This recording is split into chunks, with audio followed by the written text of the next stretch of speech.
始まります。シフトが壊れたからタオバオでキーボード買ってみました。日本語版？そう、日本語版240元だからちょっと値段的に本物かどうか怪しいんですけど、傷があります。これは新品なのでしょうか。表は問題ないから使えりゃいいっちゃいいんですけど、中国でね、日本語のキーボードをね買えるって嬉しい、嬉しいですよね。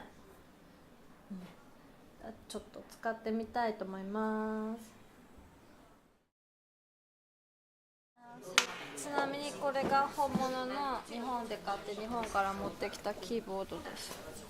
比べると本物っぽく見えるけど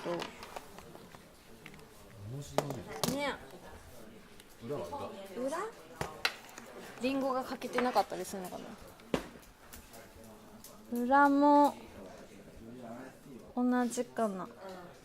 同じですね。本物なのかな。一応本物って書いてありました。でも本物のなんだろう、中古品なのかな。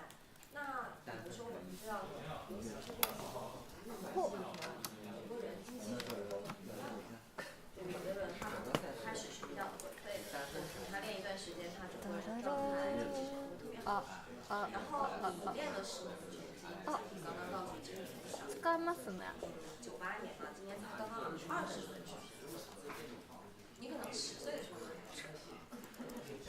使えます。